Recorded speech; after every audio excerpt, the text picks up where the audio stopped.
साथियों नमस्कार, जोहार। जीटी रोड लाइव में आपका स्वागत है। मैं हूं अभिषेक सिंह। साथियों, पूरे देश में जीत के जश्न का माहौल है, उत्सव का माहौल है। हमारी देश की बेटियां या हमारी बहनें इतिहास रच दिया, वो इतिहास जो पिछले 52 साल से पूरा करने के लिए एक ख्वाब बनकर रह गया था। जी हाँ, वर्ल्ड कप विश्व चैंपियनशिप में पहली बार भारतीय महिला टीम ने वर्ल्ड कप जीतकर भारत के नाम किया है। साथियों, यही उत्सव का माहौल अभी बिहार में भी है और यही उत्सव का माहौल अभी चुनाव के लिए झारखंड में भी है। जहां बिहार में 243 सीटों के चुनाव है, वहीं झारखंड में एकमात्र उपचुनाव हो रहा है, वो भी घाटशिला विधानसभा क्षेत्र का।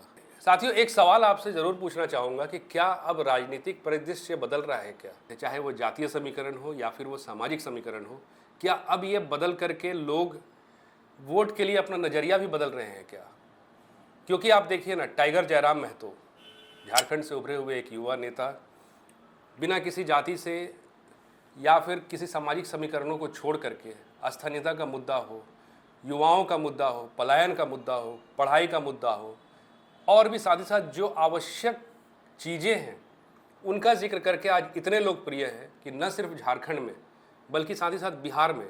अभी वो महनार गए थे, महनार में विपिन सर से उनकी मुलाकात हुई, उनके समर्थन में वहाँ उन्होंने रैली की और जो लोगों का उत्साह दिखा, जो लोगों का हुजूम दिखा, चाहे वो सड़कों पे आप देख रहे होंगे या फिर गलियों से खड़े लोग हाथ हिलाकर उनका अभिवादन कर रहे हैं। तो क्या साथियों, ये अब ऐसा नहीं लग रहा कि जो लोग हैं पढ़े लिखे युवाओं को, पढ़े लिखे उम्मीदवारों को पसंद कर रहे हैं ताकि देश को एक नया भविष्य मिल सके?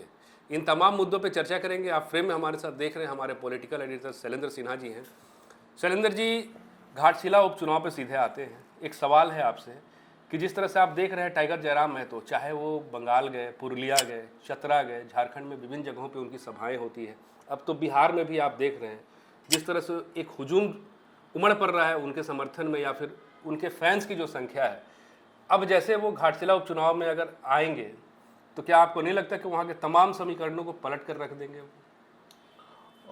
संभावनाएं तो ऐसी ही कुछ लग रही है, क्योंकि देखिए आप कह रहे हैं जो फैंस, मुझे नहीं लगता जो वो फैंस हैं उनके जी। लोगों को जयराम महतो को देख के ना ऐसा महसूस होता है, जो चाहे आप बिहार देख लीजिए, झारखंड कह लीजिए, आप किसी भी जगह पे, वो पिछले महीनों में वहाँ हैदराबाद गए थे, आंध्र प्रदेश के दौरे पे थे या मुंबई के किसी जगह के दौरे पे थे, वहाँ पे भी इतनी बड़ी संख्या में युवाओं की भीड़ और वो उनके प्रशंसकों की भीड़ या समर्थकों की भीड़ उमड़ी थी।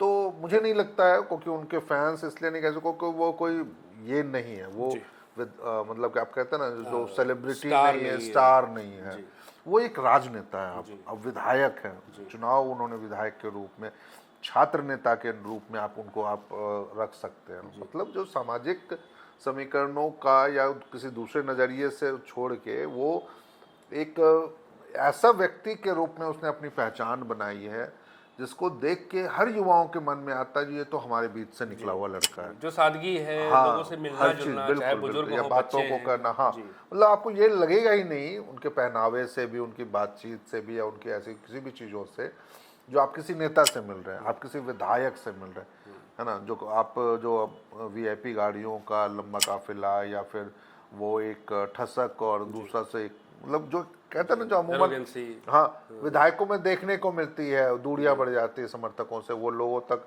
जाना, उनका उनकी गाड़ियों को आप देख लीजिए तो लगता है एकदम ब्लैक शीशा और इस तरीके से जो एकदम तड़क भड़क वाला, तो वैसा कुछ जयराम को देख के नहीं लगता, एकदम सहज सरल उस नज़रिए से। तो इसलिए लगातार जो आप कह सकते हैं, जो चाहे वो सोशल मीडिया हो, मीडिया में हो, चाहे आप ग्राउंड में हो, उनके प्रति लोगों का एक सहज आकर्षण पैदा हो जाता है। शैलेंद्र जी ना, कि देखिए उपलब्ध रहते हैं, चाहे किसी हाँ, की ये बात भी एक चीज़ों को ले, सही बात, चाहे कहीं कोई जरूरतमंद वहाँ तुरंत पहुँच भी जाते हैं, दिन हो रात हो, या समस्याओं को एड्रेस करते हैं। यदि आप उनके जानकारी में, उनके नज़दीकी लोगों में तक वो बात पहुंचाते हैं तो वो बात करने के लिए पहल करते हैं, मिलना सुनना, वो सब तमाम चीज़ें हैं। तो ये सारी चीज़ें देखिए आने वाले दिनों में, आने वाले क्या दिनों में, अब तो देखिए एक ऐसा ये चल पड़ा है सप्ताह, जिसमें आपको अंतिम घाटशिला के उपचुनाव में आपको अपनी रणनीति का खुलासा करना होगा। तो ये एक बड़ा नहीं, देखिए घाटशिला उपचुनाव जो है सुरेंद्र जी, ये हर दृष्टिकोण से महत्वपूर्ण है, हर पार्टियों के लिए महत्वपूर्ण है। तो क्या ऐसा नहीं लगता है कि ये जेल कैंप के लिए भी उतना ही है कि अगर वो जीतते हैं तो उनके लिए बहुत बड़ी बात है, नहीं जीत पाए तो भी उनके लिए बहुत बड़ी बात हो जाएगी? नहीं, वो देखिए है जेल कैंप के लिए इस नज़रिए से भी है, क्योंकि अब जयराम महतो जब आज घाटशिला में उपचुनाव के लिए वो में प्रचार में दिखेंगे अब, जी। या दिखना शुरू भी हो गए जिस तरीके से, क्योंकि पिछले दिनों वो नामांकन में भी के दौरान में वहाँ उपस्थित थे, तो वो दिखेंगे तो एक विधायक के रूप में दिख रहे हैं ना, एक नेता के रूप में जो विधानसभा में उनकी बातों को उठा सकता है, चाहे वो कहीं का मुद्दा हो, किसी कैसा भी मुद्दा हो। तो ये एक उम्मीद लोगों में रहती है। दूसरा जो वो क्या बोलते हैं वर्तमान हालातों को नज़रिए से, वर्तमान राजनीति के नज़रिए से, या तमाम वैसे मुद्दों को जिस पे सरकार को ध्यान देना चाहिए, लोगों के मुद्दों को, तो वो उन तमाम चीज़ों की ख्वाहिशें लोगों में रहती है, जो वो उन सब चीज़ों को एड्रेस करे, और उन चीज़ों साथ ही साथ कैसे वो, यदि अपने संगठनात्मक दृष्टिकोण से आप देखिए तो संगठन को बढ़ाने के लिए, लोगों के बीच में स्थापित करने के लिए क्या कोशिशें करते हैं, तो इस पर भी लोगों की नजरें तो रहेंगी। जेल कैंप के लिए बड़ी चुनौती ये नहीं होगी शैलेंद्र जी कि अब देख रहे हैं कि जेएमएम या कहिए जो इंडिया गठबंधन है पूरी ताकत झोंक के रखी है अपनी। अब देखिए सीएम की भी सभा है, कल्पना सोरेन भी जाने वाली हैं, तो ये चीजें जयराम के लिए मुश्किलें पैदा नहीं करेंगी? जयराम के लिए ये मुश्किलें नहीं पैदा करेंगी, क्योंकि देखिए ये जयराम कहीं से भी लड़ाई में कोई वहाँ वो चुनाव मैदान में ना चुनाव जीतने के लिए नहीं खड़े हैं जी। है ना। वैसे वो सिर्फ अपने आप को, अपनी पार्टी को स्थापित करने की कोशिश करना, क्योंकि एक तरीके से आप कह लीजिए ना, जो लोगों ने मन बना रखा है जो उनको चुनना किसको है, जी। अमूमन अब तक का यही इतिहास रहा है, जो जिसमें खासकर सहानुभूति नहीं नहीं, लहर वाले चीजों आपकी में। बात एक हद तक सही नहीं, है शैलेंद्र जी। देखिए सुनिए पहले बात को, जो युवा हैं वहाँ, मैं शुरू से कहता हूँ उनकी तादाद बहुत ज़्यादा है, लगभग आधा हिस्सा युवाओं का है। अगर आप 20 से 30, 30 से 40 जोड़ लेंगे तो ये तो जयराम से बहुत इन्फ्लुएंस्ड है। इन्फ्लुएंस हो सकता है, लेकिन वही युवा जो है, जो खासकर घाटशिला में यदि आप बात कर रहे हैं हम लोग, तो वही युवा हेमंत सोरेन से भी प्रभावित है, वही युवा कल्पना सोरेन से भी प्रभावित, वही युवा वहाँ की जो स्थानीय जेएमएम नेता हैं वो अलग है, जो बैरागोड़ा विधानसभा है। उन पे मेरी बात आरोप लगा है ना सर, भाजपा भी कहते हैं ये भ्रष्टाचार का मुद्दा है, वो सब मुद्दा ठीक है, लेकिन वहाँ पे कुणाल सारंगी से भी युवा प्रभावित है। तो तमाम ऐसे नेता हैं, वो सिर्फ आप जयराम महतो से नहीं जोड़ सकते हैं जो वो युवा हैं और तब इस वजह से वो प्रभावित।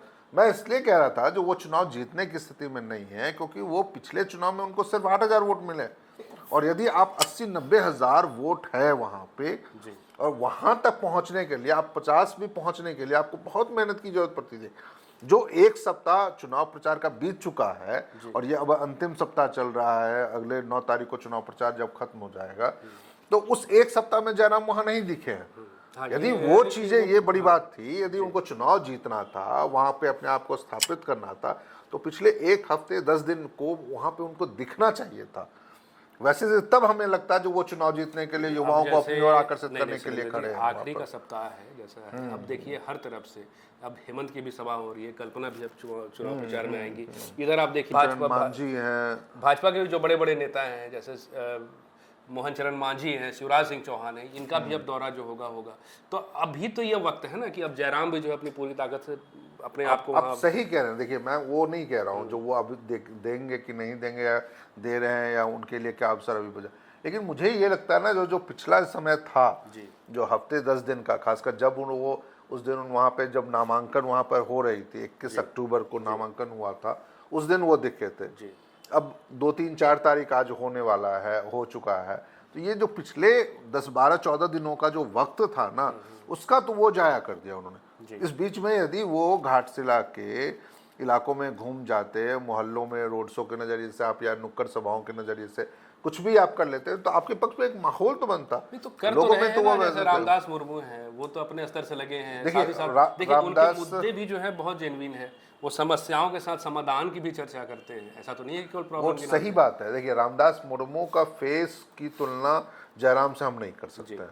रामदास मुर्मू वहाँ जेल कैंप के उम्मीदवार हैं, कैंडिडेट है, उनकी पहचान घाटशिला में ही शायद मुझे लगता है जो हर गांव में या हर पंचायतों में नहीं होगी जितनी जयराम का फेस है। तो उस नजरिए से मुझे लगता है, मैं जयराम की बात इसलिए कह रहा हूँ ना, क्योंकि देखिए जयराम को अपना पार्टी विस्तार करना होगा, या पार्टी को स्थापित करना होगा, और ये उपचुनाव एक मौका था जो घाटशिला के बहाने आप पूरे कोल्हान में अपने आप को स्थापित करते, आप नेताओं से जुड़ते, वहाँ छोटे छोटे स्तर पर आप अपने कार्यकर्ता वैसे मजबूत कार्यकर्ता बना लेते, खड़े कर लेते, जो आने वाले जब लोकसभा चुनाव होंगे, चाहे विधानसभा चुनाव होंगे, या अब नगर निकाय के चुनाव जब होने वाले हैं, चर्चा उसकी भी जो चल रही है झारखंड में लगातार, तो उसमें पार्टी की भूमिका और स्पष्ट होती, बेहतर होती, सक्रिय नजर आती।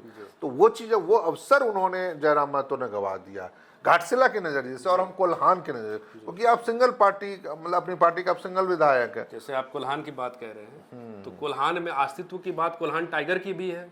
बाबूलाल सोरेन का जीतना या नहीं जीतना, ये लगभग इनकी भी जो अस्तित्व है या फिर इनके जो एग्जिस्टेंस कहते हैं ना, पॉलिटिकली एग्जिस्टेंस जो है, उस पर सवाल भी तो उठेगा ना इसके बाद। ये तो उठ ही रहा है, देखिए ऐसा नहीं है जो नहीं उठ रहा है। हालांकि बीजेपी इस कोशिश में जरूर है, वहाँ पे लगातार बाबूलाल मरांडी कैंप कर रहे हैं या सभाएं कर रहे हैं, आदित्य साहू सभाएं कर रहे हैं, चंपई सोरेन तो खैर शुरू से जुटे हुए हैं, बाबूलाल सोरेन भी अपना घूम रहे हैं लेकिन जो प्रदेश नेतृत्व के नजरिए से जो सपोर्ट बीजेपी का वहां मिलना चाहिए था, वो अब दिख रहा है, कम से कम ग्राउंड में दिख रहा है। अलग बात है जो दूसरे जो बड़े नेता, चाहे रघुवर दास हो, चाहे अर्जुन मुंडा हो, या फिर दूसरे और बड़े नेता हैं, तो उनकी मौजूदगी वहां नहीं है। हालांकि अगले कुछ दिनों में ज़रूर हमें जो उनके स्टार प्रचारक में लोग रहे हैं, चाहे शिवराज सिंह चौहान हो या मोहन चरण मांझी, जैसा आपने बता रहे थे, तो वो लोग दिखेंगे, अलग बात है। लेकिन बावजूद इसके वो चुनाव जीतने के लिए फाइट कर रहे हैं ना, ये मुझे लग रहा है जो शायद नहीं है, क्योंकि पार्टी के एजेंडे में ही ये शायद नहीं है। नहीं यदि रहता तो निश्चित रूप से कई केंद्रीय नेताओं को, खासकर ऐसे मुद्दों को या चीज़ों को आप उठाते जिसके आधार पे ये लगता है जो आप सरकार के कामकाज पे जनता को अपने पक्ष में करने की कोशिश कर रहे हैं, उनको बांधने की कोशिश कर रहे हैं। जी। आप अभी कह रहे थे ना जो उनको हेमंत सोरेन नजर आएंगे या नजर आ रहे हैं, कल्पना सोरेन नजर आएंगे। निश्चित रूप से देखिए वो जेएमएम के नज़रिए से अपना ठीक है, वो बहुत कम इस बार जो है वो चुनाव में वहाँ दिखने वाले हैं।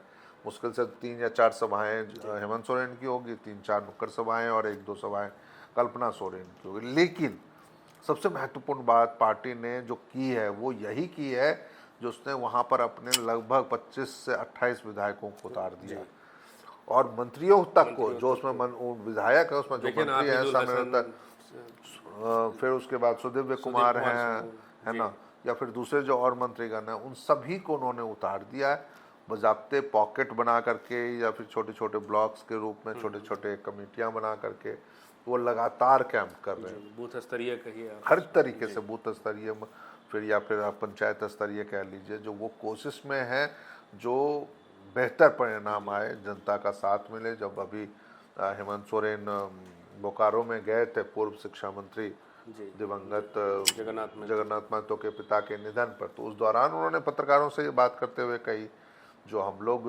बेसब्री से घाटशिला उपचुनाव के परिणाम की प्रतीक्षा कर रहे हैं, और हमें उम्मीद है जो घाटशिला की जनता बेहतर देगी, क्योंकि वो सरकार के साथ है, सरकार की नीतियों के साथ, और उनका फ़ायदा वहाँ पे मिल रहा है। तो ये एक बड़ी अच्छी चीज़ है, उम्मीद तो है उनको। देखिए चुनाव परिणाम जो है वो किस रूप में और किधर जाता है, ये महत्वपूर्ण है। साथियों 3 कोण तो हैं, एक कोण जहाँ पे सहानुभूति है, जहाँ पे सत्तारूढ़ सरकार है, और दूसरा कोण जहाँ विपक्ष है, जहाँ पे बाबूलाल सोरेन है, उनके समर्थन में तमाम बड़े बड़े बीजेपी के नेता हैं, और एक तीसरा कोण जहाँ पे युवा नेता टाइगर जयराम महतो हैं। अब इन तीनों कोण से जीत किसकी होती है ये तय होने के लिए साथियों अभी इंतज़ार है 14 नवंबर का, जिस दिन मतों की गिनती होगी। तब तक के लिए हमें इंतज़ार ही करना है साथियों। आज के लिए बस इतना ही। जाते जाते आपसे वही आग्रह है कि अगर आपने हमारे चैनल को सब्सक्राइब नहीं किया है तो ज़रूर कर लीजिए, हमारे वीडियो को लाइक ज़रूर कीजिए, शेयर कीजिए, कमेंट ज़रूर कीजिए, आज्ञा दीजिए। नमस्कार।